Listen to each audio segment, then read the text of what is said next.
Bonjour, bonsoir chers amis, chers auditeurs. Tout d'abord, je remercie les personnes qui ont visionné mes vidéos sur la fin du sionisme. J'étais un petit peu surpris qu'autant de personnes manifestent de l'intérêt. Je n'ai pas laissé des commentaires valides afin d'éviter les menaces et j'en ai eu, notamment ma chaîne YouTube a été piratée. Je n'y ai plus accès malgré mes demandes réitérées auprès de YouTube et de Google, puisque mon compte email a également été piraté. Certaines personnes ne souhaitent pas que d'autres s'expriment, donc je m'exprime par un autre canal. J'aimerais revenir sur une notion qui est absolument très importante pour comprendre la situation dans laquelle nous sommes et qui annonce la fin de l'État sioniste d'Israël, qui est les nécessités de la vie dans l'hémisphère nord. Donc dans l'hémisphère sud, l'homme est naturellement sédentaire et il est marginalement nomade. C'est un fait historique. Dans l'hémisphère nord, c'est l'opposé. L'homme est historiquement nomade et pour se sédentariser, il est obligé d'obéir à un certain nombre de lois qui ont été définies par les Védas, par la Sophia Perennis, toutes les traditions spirituelles mondiales, et en particulier au Moyen-Âge et dans l'Empire romain, avant où on avait 4 castes de sédentaires. Donc on a un empereur qui est un nomade sacralisé, qui est mandataire du ciel et de la terre, et nous avons 4 castes qui correspondent aux 4 mentalités des personnes lorsqu'elles s'immobilisent. Tout simplement, vous prenez une personne, 100 personnes, vous les mettez en prison, vous allez vous rendre compte, et j'ai fait cette expérience, que 25% des personnes vont avoir une crise religieuse, 25% des personnes vont avoir une crise territoriale et vont vouloir administrer les choses, 25% des gens vont se mettre à bricoler, et 25% des gens vont être les esclaves des autres. C'est un fait qui est valable dans tout l'hémisphère nord, et qui explique les 4 castes traditionnelles. Donc nous avons l'empereur qui est un nomade sacralisé, qui fait le lien entre le ciel et la terre, qui est le seul à vivre de façon correcte dans l'hémisphère nord. Et nous avons 4 types de castes, 4 types de mentalités en fait, qui correspondent en fait aux réactions qui sont liées à l'immobilisation dans l'hémisphère nord. Nous avons donc les oratores, ceux qui prient, les bellatores, ceux qui combattent et qui administrent, les laboratores, donc ceux qui fabriquent des objets et les vendent, et puis les paysans, les serviles, les paysans, les serviles, les serfs, les employés de maison, les salariés des uns et des autres, qui en fait vont être en situation de dépendance. Ce mécanisme est très important parce qu'il explique l'anneau de Platon. Donc l'anneau politique de Platon, non pas l'anneau des éléments, mais l'anneau politique, où Platon définit 4 types de pouvoirs, mis à part donc la synarchie qui est le régime parfait. Donc le régime parfait, c'est la synarchie, c'est-à-dire un empereur qui est mandataire du ciel et de la terre, et les 4 castes à égalité qui vont faire fonctionner la société de sédentaires. Lorsque l'empereur disparaît et que cet équilibre entre les 4 castes est rompu, nous avons 4 types de régimes. Donc la timocratie, qui est le pouvoir des clercs, qui est basé sur la morale. L'oligarchie, qui est le pouvoir de la noblesse, qui est basé sur l'occupation territoriale. Nous avons ensuite la démocratie, qui est le propre de la nature des marchands et des producteurs. Et ensuite, nous avons la tyrannie, lorsque la majorité des personnes sont donc des personnes serviles. Donc Platon explique dans la République ce mécanisme en fait de dégénérescence d'une société qui amène au chaos et à sa destruction et à un retour au nomadisme. C'est ce qui s'est passé pour nous en Occident. Donc au Xe siècle, l'empereur du Saint-Empire romain germanique s'est affaibli. Donc la succession de Charlemagne a été très mal gérée.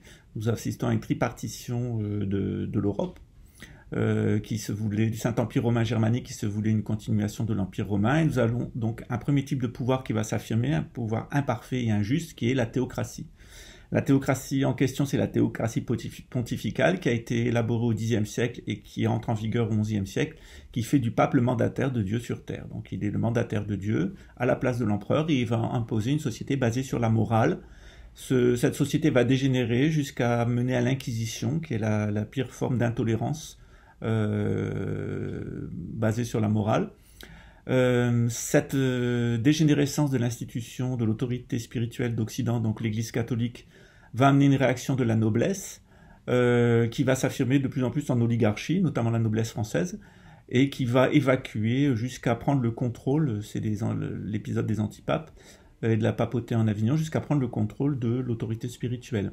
Donc cette oligarchie ne s'est pas maintenue parce qu'elle n'était destinée à ne pas se maintenir avec son occupation territoriale et son concept de nation, et elle a amené évidemment à la démocratie avec la révolution d'abord en Angleterre, puis ensuite la de Cromwell, puis la révolution française de 1789 et les autres révolutions qui amèneront donc le triomphe des trois grandes idéologies démocratiques qui sont le marxisme, le fascisme et le sionisme.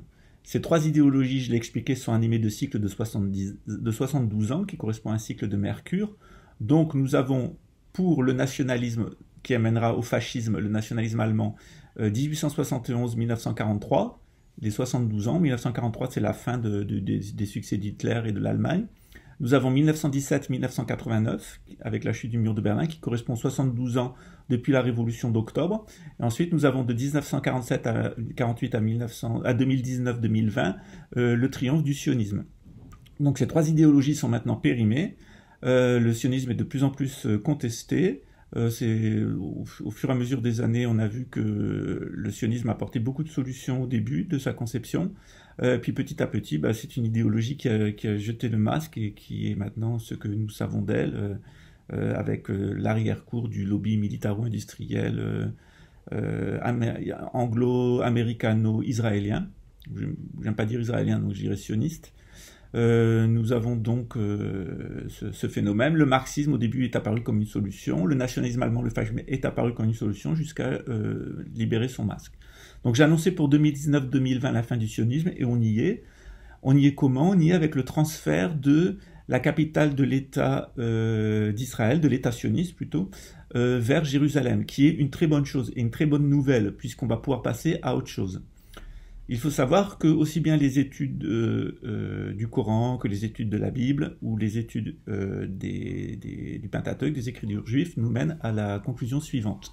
Au temps de la fin, au temps du jugement, déferleront sur l'Eurasie et le Moyen-Orient les hordes de Gog et Magog, ou Gog de Magog.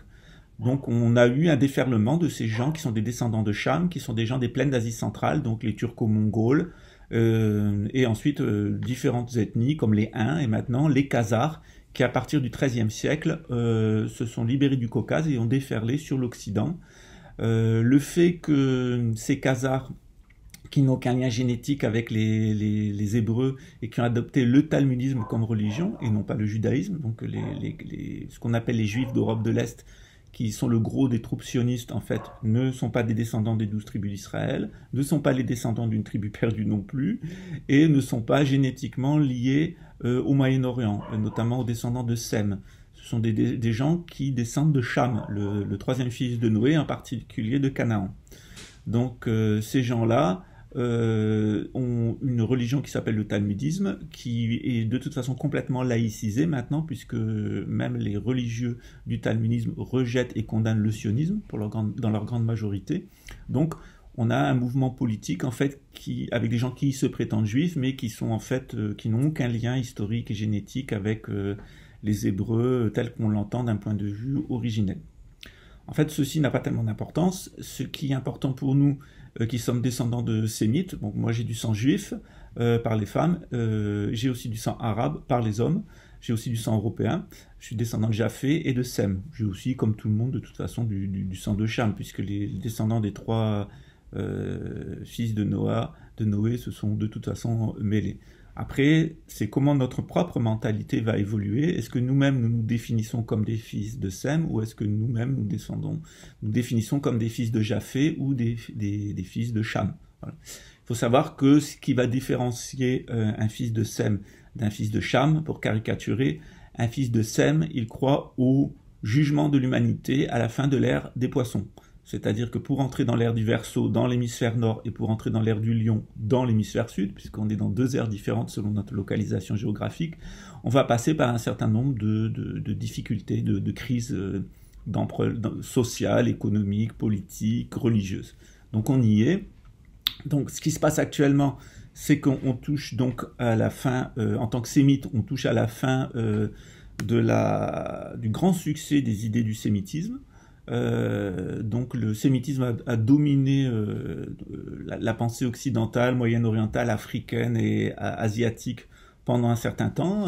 Ensuite, le continent américain, ces derniers siècles, il faut être très, très fier de ça. Les Juifs ont apporté le salut et la loi de Moïse. Les chrétiens ont modifié les croyances de l'Occident et ensuite des Amériques sur la base du sémitisme. Et les musulmans, qui sont aussi des sémites, ont apporté une autre révélation avec une autre version de la loi de Moïse, la loi de Mohammed, plus légère, et tout le bagage intellectuel des siècles précédents qui avait été façonné par les sémites et aussi les descendants de Japheth.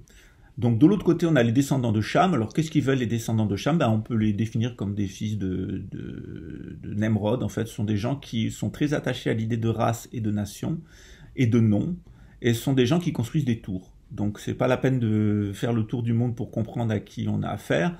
On a d'un côté les sémites, les gens qui attendent un changement d'air, un changement religieux avec la venue du Messie d'Israël et la venue de Mahdi, le grand guerrier de l'islam, avec une nouvelle évolution en fait du sémitisme, de la pensée sémite. Et de l'autre côté, on a les descendants de Cham qui, eux, veulent provoquer justement, être les acteurs de cette crise de changement d'air pour avoir une mainmise mondiale, un pouvoir mondial. Donc ils avaient zéro pouvoir au début, ils veulent avoir tout le pouvoir à la fin, et dans la nouvelle ère, ils vont à nouveau avoir zéro pouvoir, et à la fin de cette ère-là, ils vont à nouveau essayer d'avoir tout le pouvoir.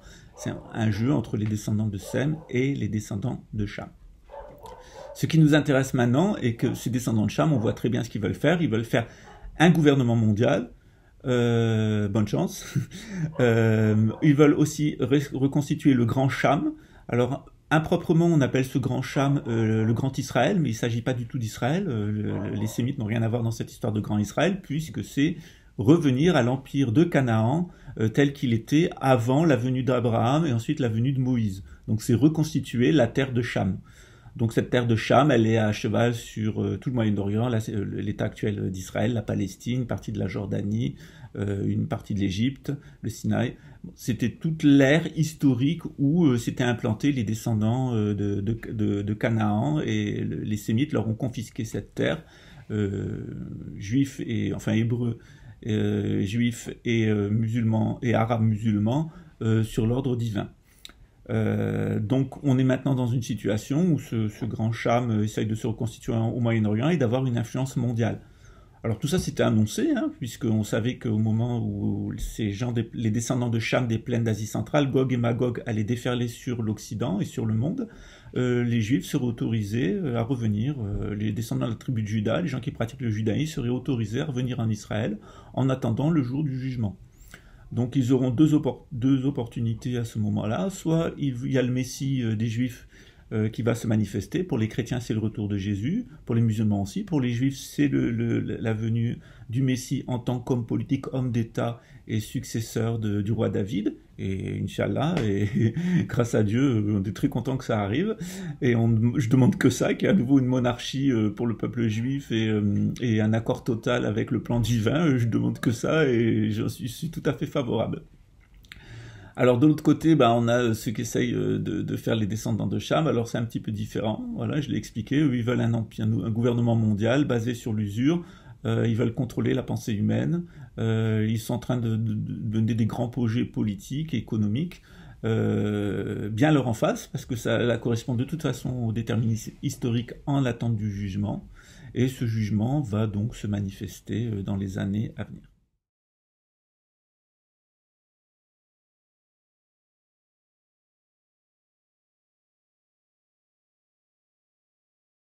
Donc maintenant, nous allons nous intéresser un petit peu plus avant à ce qui va se passer dans les années à venir. Donc bien sûr, cette idée d'un grand Cham avec Néom, Astana et tout ce projet de cité moyen-orientale est tout à fait intéressant. D'abord, c'est un grand projet urbanistique qui est tout à fait typique du némrodisme. J'ai rien contre les grands projets architecturaux quand ils sont menés par un empire, c'est-à-dire par un système où il y a un nomade au sommet. C'est pas tout à fait le cas pour l'idée de Grand Cham.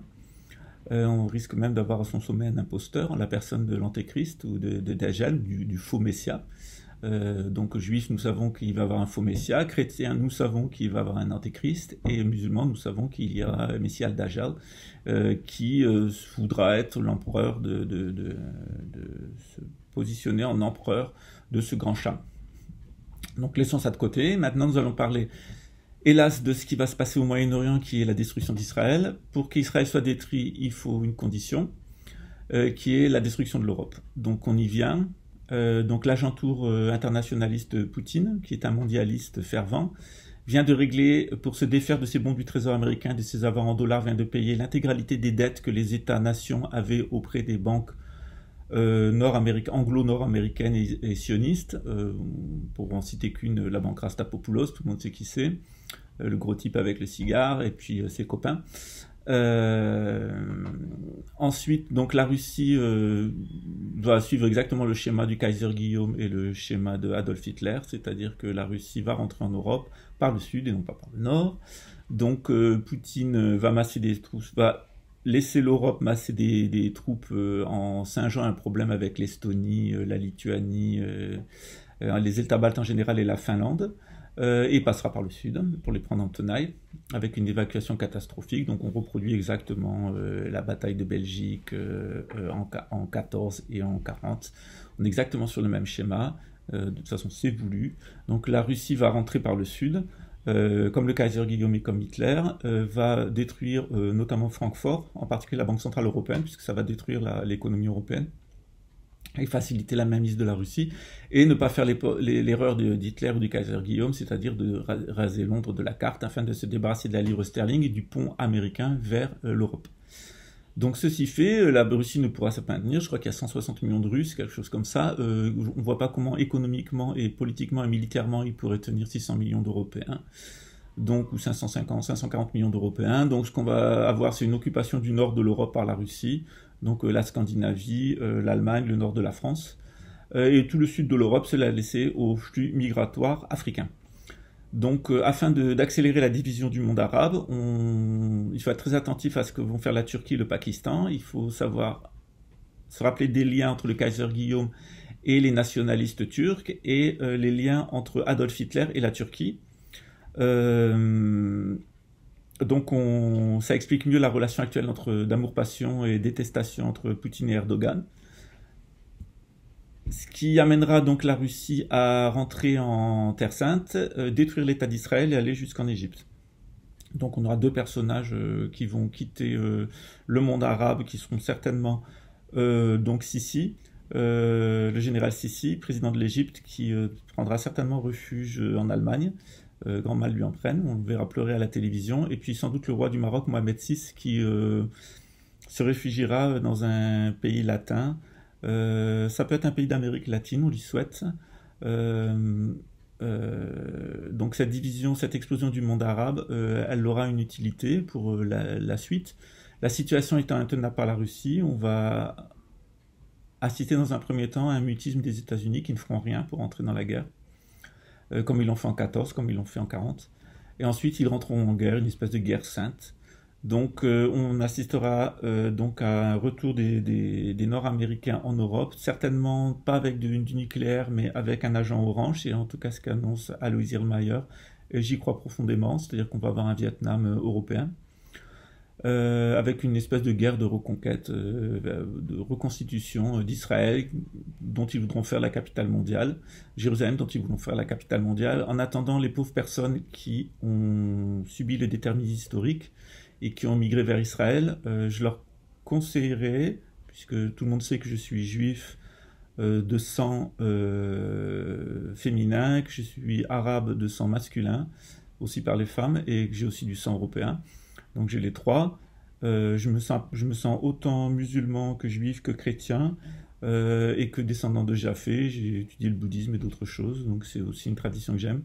Je me sens pas du tout chamite, donc je suis pas un constructeur de tours. Et je suis pas pour ce type de civilisation nationaliste. Donc ce qu'on va observer dans les années à venir, donc ça va être une guerre de reconstitution en vue de refaire un nouveau grand cham. Dans les années à venir, on va très certainement assister à un déménagement de la population israélienne sioniste qui, rappelons-le, dans sa grande majorité, n'a pas de lien génétique, historique avec les tribus d'Israël ou avec le judaïsme, mais qui sont des populations descendantes de Gog et Magog, comme les Turco-Mongols, les Huns, sont des gens qui viennent des plaines d'Asie centrale et qui sont des descendants de Cham, ce qui explique mieux la coloration du nouvel ordre mondial qui est un empire chamite, des descendants de Cham. Donc des tours et du nationalisme. Donc, et la conquête spatiale, parce que pour eux c'est leur grand truc en fait, d'aller dans l'espace et de coloniser l'espace. Ce qui ne semble pas être évidemment de la volonté divine, mais bon, ça c'est un autre problème.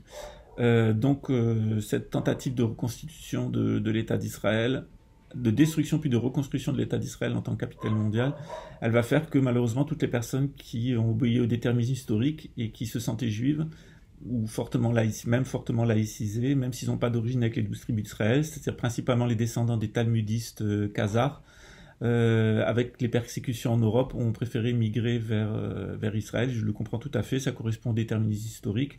C'était hélas un piège. Pour les gens qui sont vraisemblablement des descendants des Hébreux et les gens qui pratiquent le judaïsme, donc les rabbins étaient opposés à l'État sioniste, les séfarades étaient opposés à l'État sioniste, principalement les Ashkénazes, donc ces gens des plaines d'Asie centrale, ces descendants de Cham qui sont talmudistes et qui se sont fortement laïcisés, qui ont migré vers Israël. On va assister donc à leur évacuation vers l'Amérique.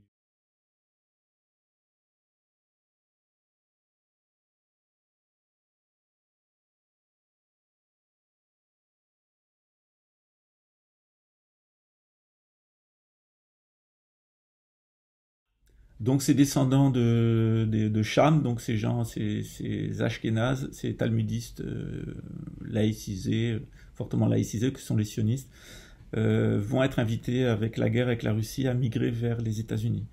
Donc j'ai bien peur que ce qui les attend, ce sont les camps de concentration de la FEMA, parce que l'élite mondialiste descendante de Cham, qui a utilisé le sionisme, le marxisme et le fascisme comme instrument politique, n'a aucun amour pour le peuple juif. Le Hé, aucun amour pour les descendants de Sem, et les Hé sont des descendants de Cham. Et le propre de leur religion est de sacrifier leurs frères. Donc tous ces descendants de Cham qui se pensent juifs et qui vivent actuellement en Israël vont être invités à migrer de nouveau vers l'Amérique du Nord, et j'ai bien peur, hélas, que les attendent, comme en Europe il y a quelques années, les camps de concentration et d'extermination. Pour ma part, je ne suis pas des personnes qui nient ce qui s'est passé en Allemagne. Il y a des millions de gens qui ont été tués dans les camps de concentration. Une partie d'entre eux ont été gazés avant d'être exterminés. C'est un fait historique, et je pense que, bien sûr, il y a des gens qui ont utilisé ça à des fins politiques, mais le fait, il est historique, il est documenté, et je crois qu'il n'y a pas lieu d'y revenir. C'est un fait, point. Et même s'il n'y avait eu qu'une seule personne gazée et une seule personne dans le camp de concentration, c'est de toute façon inadmissible de traiter un être humain de cette manière-là. Après, quelle quantité de personnes ont été déportées, détenues, exploitées, exterminées, et comment ils ont été, tout ça, ce sont des choses que les preuves historiques indiquent, et c'est le travail des historiens. Moi, je ne suis pas un historien, je suis un historien du droit, je ne suis pas un historien de la politique ou ce type d'historien, mais de toute façon, c'est un fait, et c'est ainsi. On peut en discuter, mais les preuves historiques, elles sont là, et j'invite toutes les personnes qui nient l'existence des chambres à gaz et des camps d'extermination de se rendre en Allemagne. Je l'ai fait moi-même. Et il y avait aussi des camps de détention, notamment à Drancy ou au Mille, dans le sud de la France. Donc allez-y, et vous allez bien voir ce que vous allez ressentir et les preuves qui sont données dans ces lieux-là. Hélas, il y a une vieille lubie antisémite qui fait que les gens confondent le sémitisme tel qu'il est et d'autres propositions politiques comme le sionisme, qui n'est pas un produit du sémitisme. Donc ce à quoi nous allons assister dans les années à venir, c'est donc une guerre avec la Russie, la destruction de l'État d'Israël, et ensuite une guerre de reconquête. Le final de cette aventure politique, ça sera évidemment la constitution d'un nouvel empire mondial qui sera très éphémère, qui va durer peu de temps, environ 3 mois et demi, et qui va s'effondrer sous le coup de catastrophes naturelles. Voilà. Donc on y est. Pour l'instant, donc attendez-vous à une guerre avec la Russie. Je serai que trop inviter mes amis européens à migrer pour l'Australie ou l'Amérique du Sud, et nos amis qui sont en Israël, Israéliens comme Palestiniens, de s'écarter au maximum de cet endroit-là, afin de ne pas subir la guerre. Pour les Juifs qui sont en Israël, venez en Argentine. Il y a une très grosse communauté juive ici qui vous attend, qui vous prendra en charge. Vous pouvez pratiquer votre religion. Les sociétés d'Amérique du Sud ne sont pas des sociétés antisémites.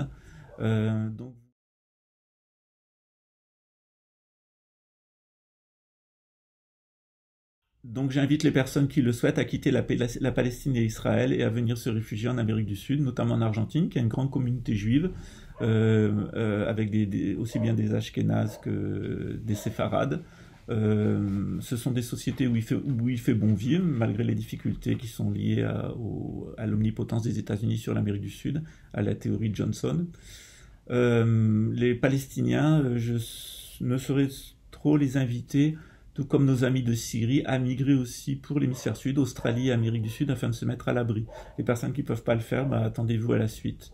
Dieu vous vienne en aide. Mais en tout cas, ce poste continue mon poste de 2016. Nous allons bien vers une fin du sionisme politique et une destruction de l'État d'Israël. Je vous souhaite le meilleur pour le futur. À très bientôt.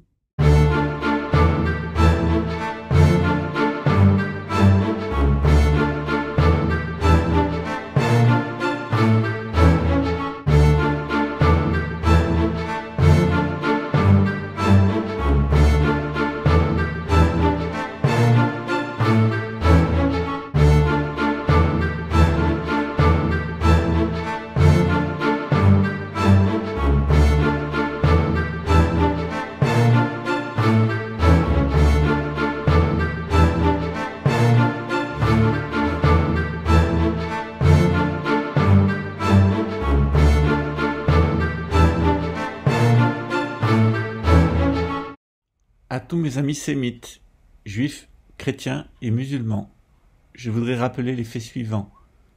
Le grand bénéficiaire de la Seconde Guerre mondiale est le lobby militaro-industriel anglo-américain. Ces gens-là, les gens qui ont financé Adolf Hitler et les gens qui ont tiré profit de ce lobby, sont les gens du secteur bancaire anglo-américain. Renseignez-vous, lisez mon livre « Le grand retour des sciences de l'âme ». Si vous êtes intéressé par la technologie de contrôle de la pensée, lisez mon livre « La fin de l'état de droit » Pascal Trefingui sur Amazon. Merci.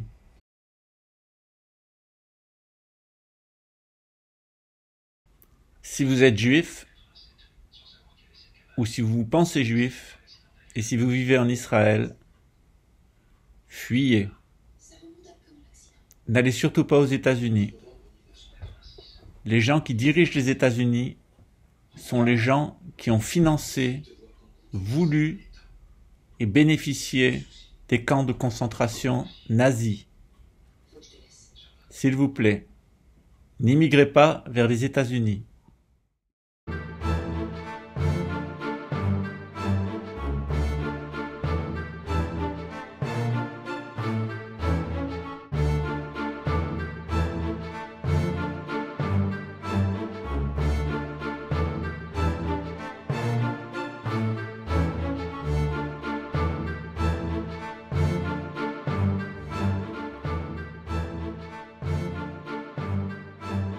À toutes les personnes qui pensent que les auteurs de la conspiration sont des juifs et des francs-maçons, j'aimerais rapporter les faits suivants.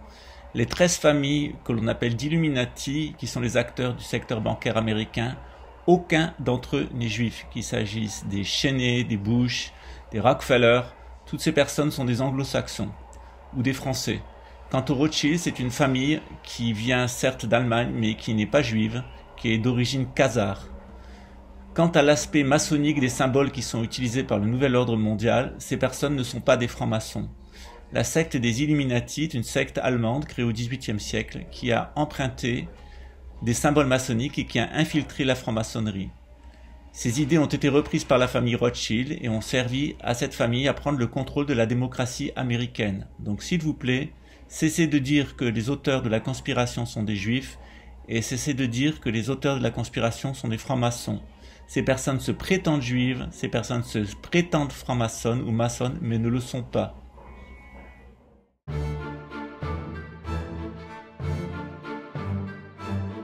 Enfin, j'aimerais rappeler aux personnes qui pensent que ces banquiers sont véreux et qu'à eux seuls incombe la responsabilité, j'aimerais aussi rappeler les choses suivantes.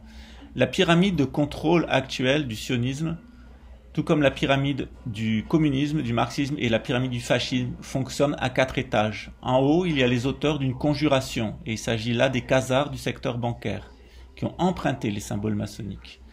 Ensuite, ces personnes-là utilisent la corruption, donc conjuration de cette pseudo-élite, corruption des élites politiques. Ensuite, il y a la collaboration des professionnels et ensuite le consentement passif du peuple. Conjuration, corruption, collaboration et consentement passif. Les Occidentaux et les personnes qui les suivent sont tous responsables de la situation actuelle du monde.